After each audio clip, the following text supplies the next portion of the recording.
Hi అండి. Welcome to Swarna vlogs. ఈరోజు DSC ప్రిపరేషన్లో భాగంగా నేనైతే ఎయిత్ క్లాస్ బయోసైన్స్ నుంచి ఒక టాపిక్ అయితే తీసుకున్నాను. సో అదేంటంటే ప్రత్యుత్పత్తి వ్యవస్థలో ఉత్పత్తి అయ్యేటువంటి హార్మోన్స్, అవి నిర్వర్తించేటువంటి విధులు చూసేద్దాం.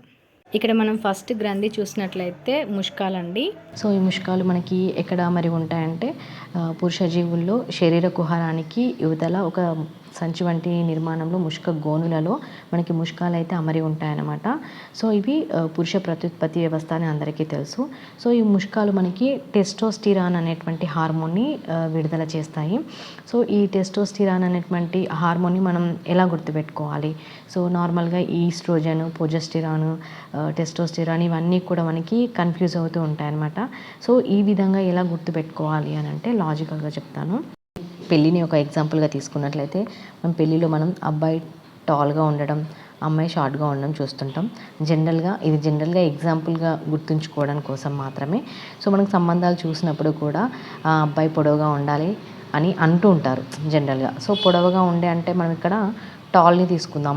ఈ పొడవు నుంచి మనం ఇంగ్లీష్ వర్డ్ టాల్ని తీసుకుంటే ఈ టాల్లో మనం టీ తీసుకుందాం. టాల్లో టీ తీసుకున్నాం. అదేవిధంగా టెస్టోస్టిరాన్లో మనం ఇక్కడ టీ తీసుకుందాం. So tall for T, testosterone T. So మనకి టాల్గా ఎవరు ఉంటారో జనరల్గా గుర్తుపెట్టుకోవడానికి అబ్బాయిలు టాల్గా ఉంటారు. సో అబ్బాయిలో ఉత్పత్తి అయ్యే హార్మోన్ ఏంటి? ఇక్కడ టీ ఫర్ టెస్టోస్టిరాన్. ఈ విధంగా గుర్తుపెట్టుకుంటే ఈజీగా ఉంటుంది, కన్ఫ్యూజ్ కాకుండా. సో ఈ హార్మోన్ ఎందుకు విడుదలవుతుందంటే శుక్ర కణాలు ఉత్పత్తి అయ్యేటువంటి ప్రక్రియ ఏదైతే ఉందో సో దాన్ని ఉత్తేజపరుస్తుంది అనమాట ఈ టెస్టోస్టిరాన్ అంటే హార్మోను. అదేవిధంగా సెకండ్ వీడియో వచ్చేసి ఏంటంటే ద్వితీయ లైంగిక లక్షణాలు. అంటే ద్వితీయ లైంగిక లక్షణాలు అంటే అబ్బాయిలో గొంతు చేంజ్ అవ్వడము, మీసాలు గడ్డాలు రావడము, సో చెస్ట్ పైన హెయిర్స్ లాంటివి రావడము, ఇటువంటి ద్వితీయ లైంగిక లక్షణాలు, సెకండరీ సెక్షువల్ క్యారెక్టర్స్ ఏవైతే ఉంటాయో సో వాటిని ఇది నియంత్రిస్తూ ఉంటుందన్నమాట. నెక్స్ట్ వచ్చేసి మనకి ఇక్కడ స్త్రీబీజ కోశాలు అన్నమాట. మనకి స్త్రీబీజ కోశాల నుంచి 2 రకాల హార్మోన్స్ అయితే విడుదలవ్వడం జరుగుతుంది. ఒకటి వచ్చేసి ఈస్ట్రోజన్, రెండోది వచ్చేసి ప్రొజెస్టెరాన్. సో ఇక్కడ మనకి 4 విధులను ఇవ్వడం జరిగింది. అండాల విడుదల, పిండ ప్రతిస్థాపన, ఋతుచక్ర నియంత్రణ, ద్వితీయ లైంగిక లక్షణాలు పెంపొందించడంలో మనకి హార్మోన్స్ అనేవి యూజ్ అవుతాయని ఇవ్వడం అయితే జరిగిందనమాట. సో ఇక్కడ మనకి స్త్రీ ప్రత్యుత్పత్తి వ్యవస్థలో ఒక జత స్త్రీబీజ కోశాలు కటి వలయానికి ఇరువైపులా అమరి ఉంటాయన్నమాట. మనకి ఈస్ట్రోజన్, ప్రొజెస్టెరాన్ విడుదల చేస్తాయని అనుకున్నాం కదా. ఈస్ట్రోజన్ ఈ ఫర్ ఎగ్ అనుకుందామండి. సో ఈ ఫర్ ఎగ్ అంటే మనకి ఇక్కడ అండం అని గుర్తుంటుంది. సో మనకి ఈ ఫర్ ఎగ్ అంటే అండం అని గుర్తుంటుంది కాబట్టి ఈస్ట్రోజన్ అనేది మనకి అండం విడుదలలో తోడ్పడుతుందని చెప్పేసి మనకి గుర్తుంటుందన్నమాట. అండ్ సెకండ్ వన్ వచ్చేసి మనకి ఋతుచక్రము నియంత్రణ. ఇక్కడ అండం అనేది శుక్రకణంతో ఫలదీకరణ చెందాలి. అండము శుక్రకణం 2 సంయోగ బీజాల కలయిక వల్ల మనకి ఇక్కడ సంయుక్త బీజం అయితే ఏర్పడుతుంది. సో సంయుక్త బీజం ఏర్పడని ఎడల అంటే ఫలదీకరణ జరగని సందర్భంలో మనకు ఇక్కడ ఋతుచక్రం అయితే జరుగుతుందన్నమాట. అండం ఫలదీకరణ చెందకపోతే గర్భాశయ పొరలు, రక్తం కలిసి మనకి బయటికి రావడం అయితే జరుగుతుంది. సో మనం దీన్ని ఋతుచక్రంగా అంటాం కదా. సో ఈ ఋతుచక్రాన్ని కూడా ఈస్ట్రోజన్ అనేది నియంత్రిస్తుందన్నమాట. అండ్ ఇక్కడ మనకి ప్రొజెస్టెరాన్ చూసినట్లయితే ప్రొజెస్టెరాన్ మనకి ఇక్కడ పిండ ప్రతిస్థాపనలో యూజ్ అవుతుందన్నమాట. సో మనకి ఇక్కడ పిండ ప్రతిస్థాపనలో పి, ప్రొజెస్టెరాన్లో పి రెండు మనం సింబాలిక్గా గుర్తుపెట్టుకుంటే పి ఈజీగా గుర్తుంటాయి. ఫలదీకరణ అనేది మనకి ఇక్కడ ఫాలోపియన్ ట్యూబ్లో జరుగుతుంది. ఆ సంయుక్త బీజం అనేది కణ విభజనల ద్వారా ఒక పిండంగా ఏర్పడుతుంది. సో ఆ పిండం అనేది మనకి ఇక్కడ గర్భాశయంలో ప్రతిస్థాపించబడుతుంది అనమాట. సో ఈ ప్రతిస్థాపనలో మనకి ఎటువంటి హార్మోన్ యూజ్ అవుతుందని ఈస్ట్రోజన్, అండం విడుదల. అదేవిధంగా నెక్స్ట్ ద్వితీయ లైంగిక లక్షణాలు, ఆడవారిలో కలిగేటువంటి ద్వితీయ లైంగిక లక్షణాలు ఏవైతే ఉన్నాయో సో వాటిని కూడా ఈ హార్మోన్ అయితే నియంత్రిస్తూ ఉంటుందన్నమాట. నెక్స్ట్ వన్ వచ్చేసి మనకి ఇక్కడ పీయూష గ్రంథి అండి. సో పీయూష గ్రంథికి సంబంధించి మనకి ఇక్కడ 3 రకాల హార్మోన్స్ అయితే ఇవ్వడం జరిగింది.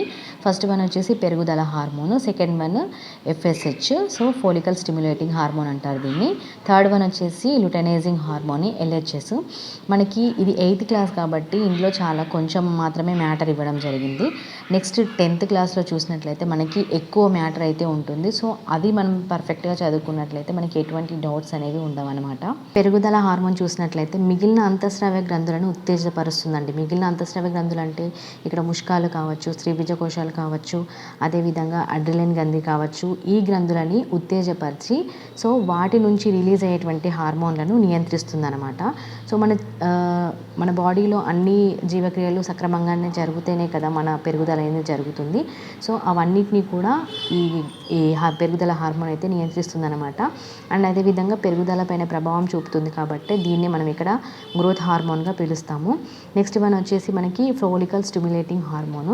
సో ఇక్కడ మనం లాజికల్గా గుర్తుపెట్టుకోవడానికి ఏంటంటే ఇక్కడ మనకి ఈ ఎఫ్ ఉంది కదా, ఈ ఎఫ్ని మనం ఇక్కడ ఈ చేసుకుందాము. ఈని మనం ఇంతకుముందు ఏమనుకున్నాం, ఈ ఫర్ ఎగ్ అనుకుందాం, రైట్. ఈ ఫర్ ఎగ్ అంటే మనకి ఇక్కడ అన్నం విడుదలలో ఉపయోగపడుతుంది. అండ్ అదేవిధంగా ఎస్ ఫర్ మనం ఇక్కడ శుక్రకణంలో ఎస్ ఉంది. అదేవిధంగా శుక్రకణాన్ని మనం ఇంగ్లీష్లో స్పెర్మ్ అంటాము. ఈ స్పెర్మ్లో కూడా ఎస్ ఉంది కదా. సో ఎస్ ఫర్ స్పెర్మ్ అంటే అన్నం విడుదలలో, అదేవిధంగా శుక్రకణం విడుదలలో మనకి ఇక్కడ ఈ ఫాలికల్ స్టిమ్యులేటింగ్ హార్మోన్ అనేది రిలీజ్ అవుతుంది అనమాట. సో ఇవి రెండింటి విడుదలకి ఉత్పత్తి అయ్యేటువంటి హార్మోన్స్ని మనకి ఇక్కడ ఫాలికల్ స్టిమ్యులేటింగ్ హార్మోన్ అనేది నియంత్రిస్తుంది అనమాట. నెక్స్ట్ వచ్చేసి మనకి ఇక్కడ ల్యూటైనైజింగ్ హార్మోన్ చూసినట్లయితే మనకి ఇక్కడ ల్యూటనైజింగ్, ఇక్కడ ల్యూని మనం ట్యూ అనుకుందాం, ట్యూ ఫర్ ట్యూబ్ అనుకుందామండి. ట్యూ ఫర్ ఇప్పుడు జస్ట్ గుర్తుపెట్టుకోవడానికి ల్యూ ఫర్ ట్యూబ్ అనుకుందాం. ట్యూబ్ అంటే మనకి ట్యూబ్ ఎక్కడ ఉంటుంది, మన స్త్రీ ప్రత్యుత్పత్తి వ్యవస్థలో ట్యూబ్ ఏంటి, మనకి ఫాలోపియన్ ట్యూబ్ అనమాట. సో ఇది ఫాలోపియన్ ట్యూబ్. సో అదేవిధంగా మనకి పురుషుల్లో కూడా ట్యూబ్ ఉంటుంది కదా అని అంటే సో ఉంటుంది. మనం ఇక్కడ ట్యూబ్ ఎట్లా గుర్తుపెట్టుకోవాలంటే మనకి ఇక్కడ ఎల్ ఫర్ లేడీస్ అనుకుందాం. సో లేడీస్లో ఉండేటువంటి ట్యూబ్ ఏంటి మనకి ఇక్కడ ఫాలోపియన్ ట్యూబ్. సో విడుదలైనటువంటి అండము ఫాలోపియన్ నాళంలోనికి ప్రవేశపెట్టడానికి మనకి ఇక్కడ ల్యూటైనైజింగ్ హార్మోన్ అనేది యూజ్ అవుతుంది అనమాట. ఈ అధివృక్క గ్రంథి మనకి ఎక్కడ ఉంటుందంటే మూత్రపిండానికి పైన ఒక క్యాప్ వంటి నిర్మాణం అనమాట. సో దీని నుంచి మనకి ఇక్కడ అడ్రినలిన్ అనేటువంటి హార్మోన్ అయితే రిలీజ్ అవుతుంది. ఇది మనలో కలిగేటువంటి ఉద్వేగాలను నియంత్రిస్తుంది అనమాట. అంటే మనకి కోపం వచ్చినప్పుడు రిలీజ్ అవ్వడము, కోపం తక్కువగానే మనకి తక్కువ మోతాదులో అడ్రినలిన్ అనేది రిలీజ్ అవ్వడం జరుగుతుంది అనమాట. సో ఈ విధంగా ఈ హార్మోన్స్ అయితే మీరు గుర్తుపెట్టుకుంటారని నేను జస్ట్ లాజికల్గా అయితే చెప్పడం జరిగింది. సో వీడియో కనుక నచ్చినట్లయితే లైక్ చేసి షేర్ చేసి ఎలా ఉందో కామెంట్ చేయండి. అండ్ మీ ఫ్రెండ్స్ ఎవరైనా డిఎస్సికి ప్రిపేర్ అవుతున్నట్లయితే వాళ్ళకి తప్పకుండా యూజ్ అవుతుంది. తప్పకుండా షేర్ చేయండి. మరిన్ని వీడియోస్ కోసం తప్పకుండా సబ్స్క్రైబ్ చేసుకోండి. Thank you so much for watching.